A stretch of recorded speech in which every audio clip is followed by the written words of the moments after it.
Yes, for the Just For Me gel. Yes, for the pink moisturizer. Yes, for the blue magic express. When I tell you that Bruno Mars' hair did not move one bit while he was getting down on stage, yes, let's get into it. Girl, this was me and my friends after Bruno Mars' halftime show. Yes, bitch, we had to dry it out. Our mantis were wet. Had to wring them out in the sink, bitch. Yeah. You make me feel like I'm knocked out of heaven for too long. Yes, it was the 2014 NFL Super Bowl halftime show starring your boy, Bruno Mars. Let's just go ahead and get straight to the point. This won't even be long.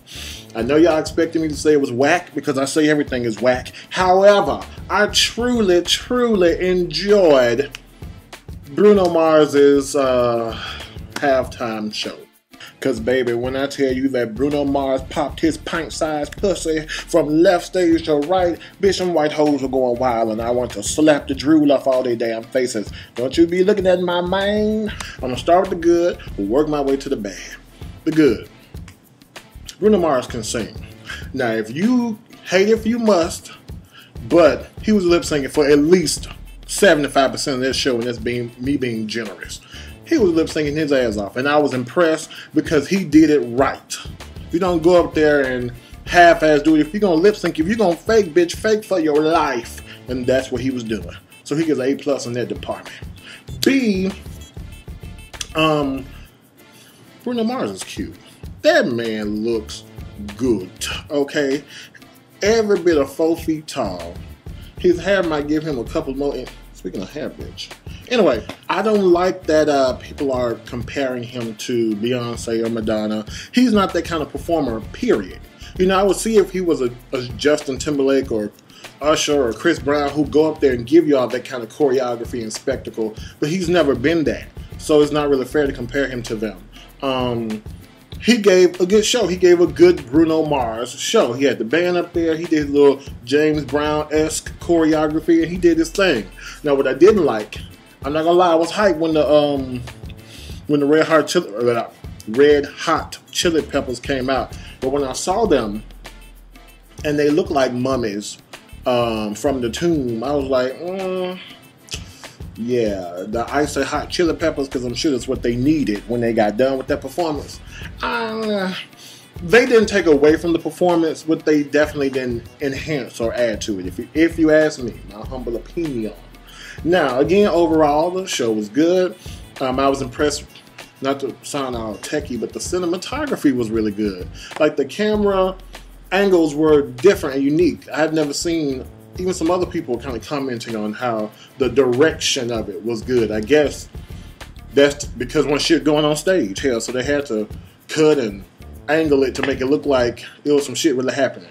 A whole bunch of lights, a whole bunch of fireworks, and that was basically it. It was a fireworks show, like it was the July 4th fireworks show. Be that as it may, my only half complaint with that show, I don't feel like Bruno Mars has enough hits. I don't feel like he has enough anything behind his name to headline a halftime show. Granted, yeah, you know, Bruno been slaying basically since he's been in the game. He's had his fair share of hits, but when you think about people who have headlined the halftime show, they all have at least a good, 8, 10, 15, 20 years, and that includes Beyonce, of hits of a repertoire under their name. But Bruno does not have that. So, overall, I would give him a B-. Again, it was a good Bruno Mars show, but it wasn't exactly, just to be real, memorable. Like, this time next year, nobody will be talking about it like they talk about Beyonce, Madonna, Prince, Michael Jackson, etc., so on and so forth. Nobody will really be talking about, oh my God, Bruno Mars last year. You know, that's my only complaint. Anyway, I kept it simple. I didn't go in. I didn't make fun of him because there's nothing to make fun of. He's an awesome singer. He looked good, and I like him when he been making that humping motion. Like, oh yeah, one more thing. I'm not hating. I promise. I'm not hating. But it might seem like I'm hating. I'm sorry. King Latifah basically went up there and gave a basic bitch rendition of America the Beautiful.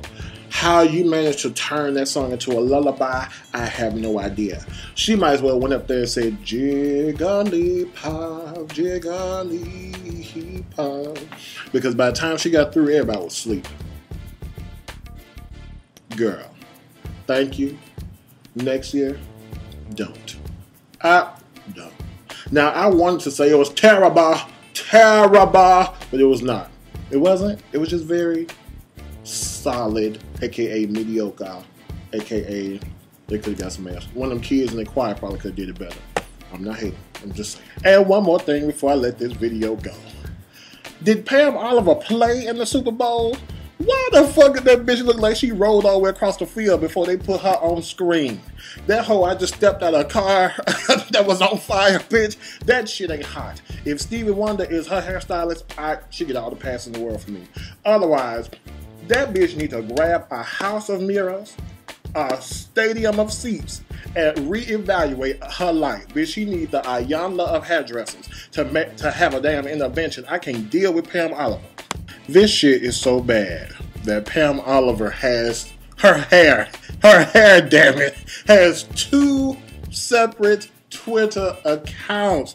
I don't know if you picked it up out the blender, if you accidentally dropped it in the garbage disposal and turned it on, whatever. Girl, fix it, please. Anyway, rate, nobody rates, like, comment, subscribe, peace.